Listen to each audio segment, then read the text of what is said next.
Baby doll, you're looking very scrumptious today. You can only pick one.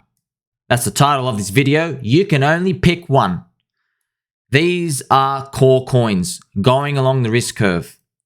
Are we going to speak about coins? No. You want to know what makes a coin core. What are some of the qualitative things you can do to analyze the direction of the project? It's not a guarantee, but can we assess whether a particular crypto coin community, are they strong or are they a little on the smelly poopy side? You can only pick one. Look at this. I drew this path for you, specifically for you. On the left-hand side, you can choose to do this with your time. You can choose to make more coins. All right. This is adding supply, diluting the network effect. You know, you can also remove supply, so you can focus on this. You can focus on the coin aspect. I want you to know as well, this also, it could mean new coins and new logos, new ticker symbols, or existing ones. It doesn't matter. It's your focus of your attention. This is the supply side, right? One focus. What about the other side? On the right here, you can choose to onboard more people. This will add demand. This will increase the network effect. If I was to draw this simply, we're going to draw a little pie here together. I'm going to draw this together, and you're going to see if you focus on the supply, the left-hand side, you aren't making the pie bigger. All you're doing is, this is the pie. You are just splitting up how it's going to be distributed. That's all you're doing. But if you focus on the demand side, this is the pie. You focus on making it bigger. You get more people coming in. More people are coming in from outside the system. That's the difference. You can assess a crypto community and a project where they're focusing on. Now, you're going to say to me, I know most people are going to say, oh, but sir, can't you just do both? No, you can't. No, you can't. You better have no slant in your back right now, because what I'm about to tell you is going to shock you. Bitcoin, let's go through the examples, right? Can't you just do both? Before I even go to crypto, look at the email you use. Why doesn't Gmail do social media? Why doesn't YouTube let me order pizza? Why doesn't Twitter give me access to adult entertainment right there? Why? Everything requires specialization. Everything. You can't do everything, friends. You can't. You can't be a cookie cutter. Cookies are yum and they're scrumptious, but you can't go that route of a little bit of everything. Doesn't get you anywhere. You must focus like a torpedo. Have you heard of a coin called Bitcoin? Maybe you have. You know, at the beginning, Lord Satoshi himself, he could have made it multiple coins, right? Why didn't he? He just made Bitcoin. This is the early prince. He just made Bitcoin, friends. He could have made a different system with the Bitcoin mining, right? He could have made it additional to what it is now.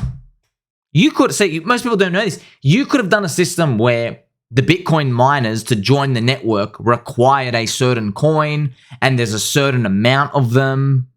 You could have set up some system like that, and then people would trade between them only for the miners, and it would leave the Bitcoin around. You could do something, right? Why didn't he? He didn't, because he knew. What about another coin, friends? Have you heard of a little coin called Ethereum? You know, Ethereum pumped to the heavens. Do you think it's a fluke that they just chose one coin? Ethereum's up since day one, 570x, right? That's huge, right? So 5,000x, etc. It's gone nuts. So Vitalik could have made Ethereum to have a dual token system.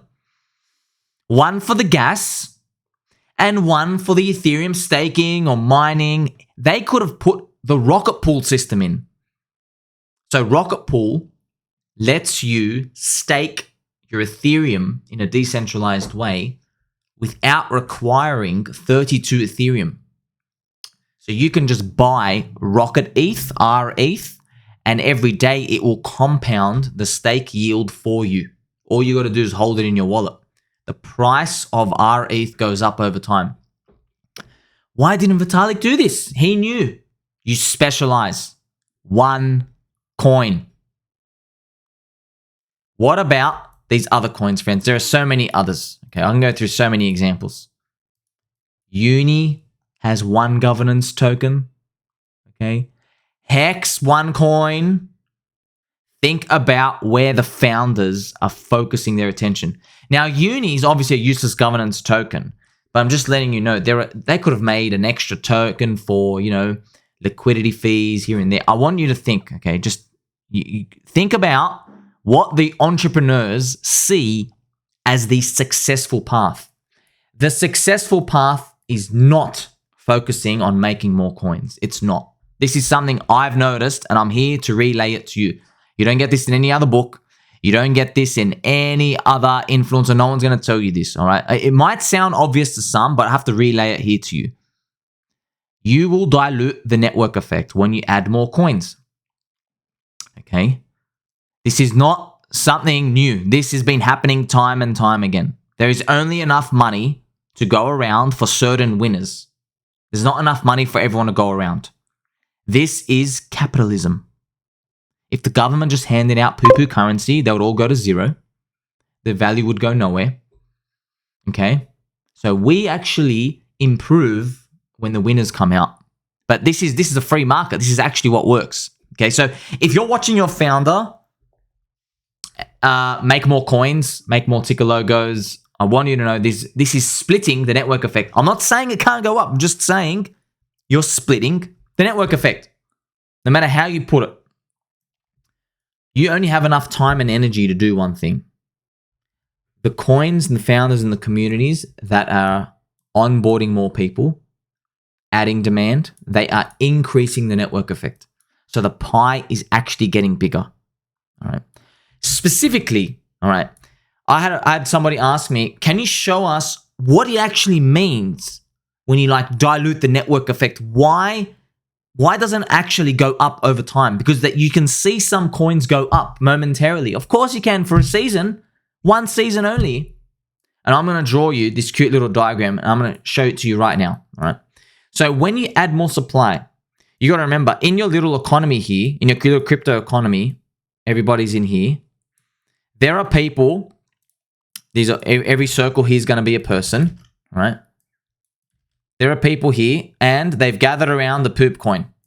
They've gathered around and there's a poop coin here. We're going to do this little poop.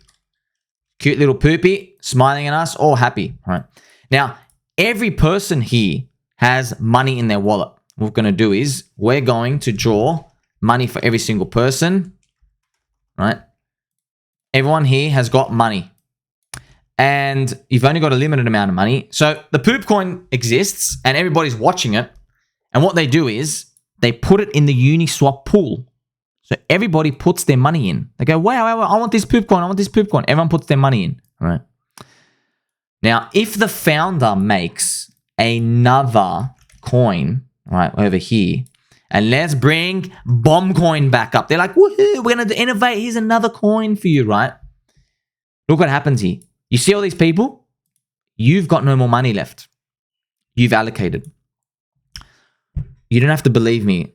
Go to the other ecosystem coins that are doing multiple tickers and logos and read the comments yourselves. Read the comments. You will see people say, oh man, I really want to participate in this, but I've run out of money. I've got no more money to add. This is a common thing because people are basically maximized their allocation for the project.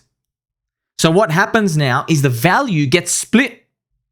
So if people do want to participate, they'll be like, okay, well, I'll have some bomb coin and, 2 people own this, 2 people own that. But what they don't know is, obviously, this is a closed circle Ponzi. The pie didn't get bigger, friends. You're still in one circle. You're still in one circle. You never increase the size of the pie. All right? Look, there's 4 cash notes here. There's 4 cash notes. That's it. Doesn't matter how you spin it. You can go make dynamite coin over here, right? Yeah, let's get some dynamite. And what you end up seeing is you might see cash move here and you go, oh, wow, this is a healthy growing network effect. But no, not really. It's even less people in there, okay? So there's 4 cash notes here. You never got more money. The founder, the crypto projects, they are specifically putting their time and their effort to just making more coins. You can't do everything. Gmail, Google, right? How effective would they be at email if they tried to sell you social media stuff? If they tried to implement other services there? It wouldn't work. Humans, we like to compartmentalize everything, all right? It's very important. It's very hard to do everything.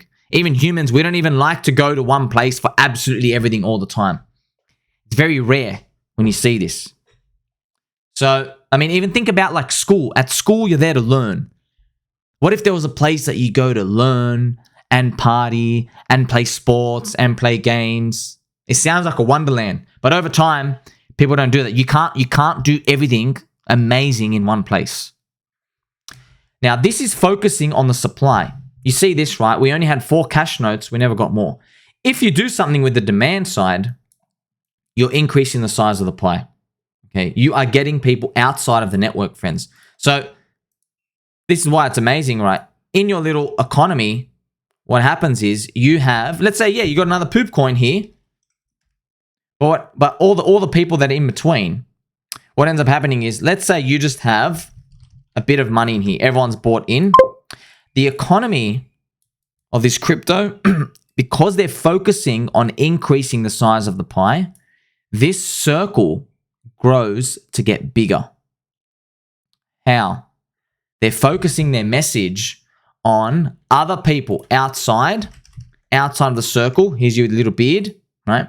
There are people from other communities out there in the world, and they have money as well, okay? And because they're focusing on adopting more people, they're solving the demand side of the equation, and then they put their money in, right? Now we've gone from 1 to 3, and then you can keep going and going, and now more people come in from outside. You're growing the size of the pie. This is what gives you the price go up.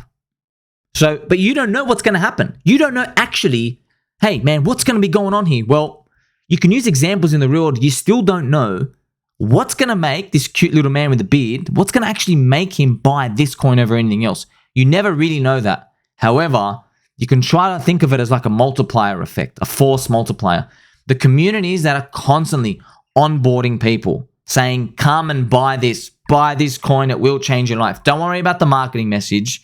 The fact that there is a marketing message itself saying, come and buy this, buy and hold and own this coin, that keeps sending a signal out to the universe and people will follow. They will. But you can only do one thing, friends. You have to pick one path here. That's why I said you can't do both. You can't do both. Polkadot tried to do both. They've got 2 coins, 2 logos, 2 communities. They start to split stuff. The network effect gets diluted. Now, if there were like 50 to 100 coins in crypto, you could get away with this, by the way. You could get away with these multiple coins in this system, right? Bomb coin, etc. But unfortunately, friends, we have 55,000 coins now.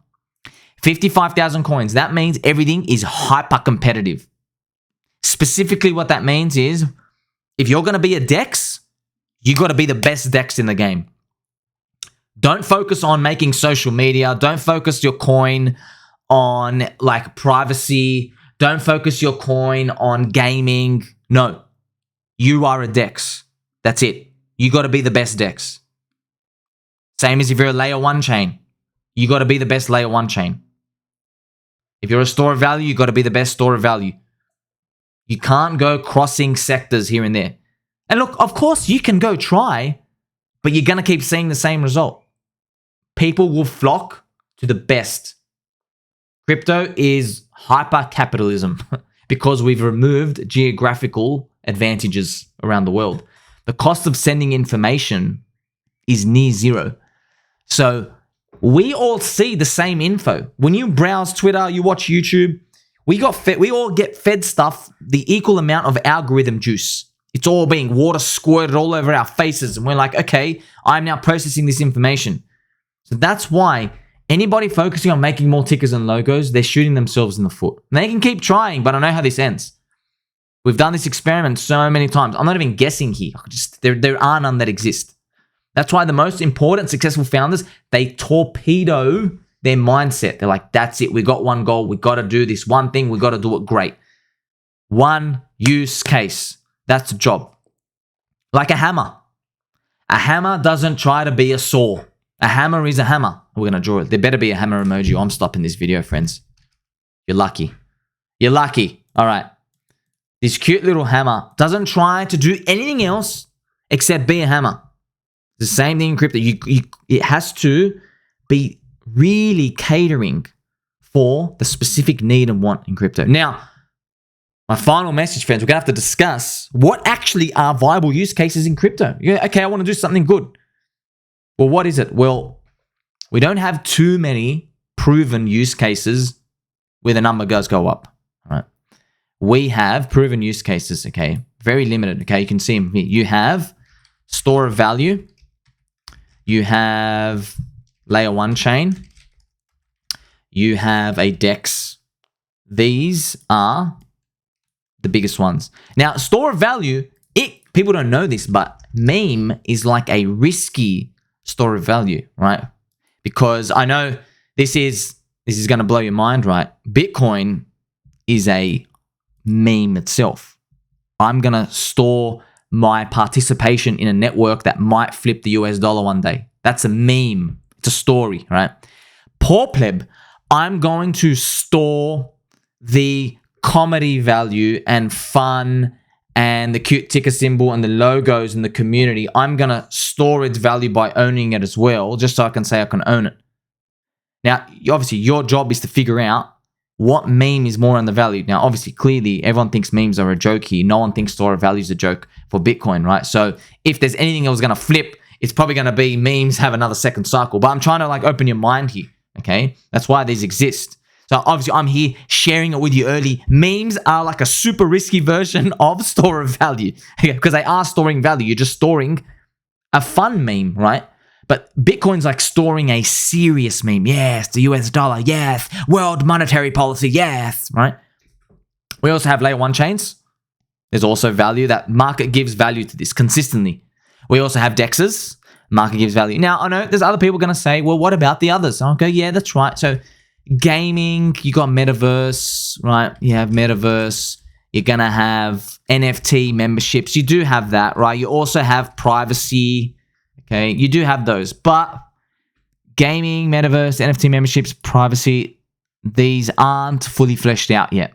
The formula's not there yet. You've got to be a bit too creative. You can't just slap it on with the community here and there, right? Without a lot of effort. And obviously, privacy, I've mentioned this to you many times before, friends. People want to use privacy for transactions, but not many people want to store privacy. So privacy, store of value, people don't really have a necessary need for that. That's like, oh, I want to hide my money and I want to hide it forever, right? Not really. It's just, hey, I want to send money around and I just want to do it anonymously, right? It's like, oh, well, yeah, they don't want to hide everything. This is just, that's probably why Monero and these other ones, they don't keep getting value, okay? Hope this kind of makes sense. So you have to think about the founders, the community projects. What are they focusing on? Are they focusing on making more coins, or are they focusing on making more nodes? And a node is a person in the network. That's it. You make more nodes. You get people to open up their wallet, buy the coin, take the coin off the supply, which is a supermarket shelf. That's what the focus should be. You can't do everything at once. The coins that are focusing on recruiting people, right? They're the ones who open their chance for success, because the marketing message, it's so easy to torpedo everyone's mind. I keep using this word torpedo. It really is just one logo, one name. Come and join this, right? They don't get confused, okay? An interesting concept, by the way, would be to think about Hex, Pulse X, Pulse Chain, because people always say to me, well, Hex is more than one logo now because you got these other PulseX pulse chain tickers. Well, you can look at it like that. So yeah, maybe it's possible in one world that without Pulse Chain and PulseX, Hex's next target is $6. But because Pulse Chain and PulseX exist, maybe its next target, it only tops out at like $2.80. All right, that's one way to think about it. It's possible.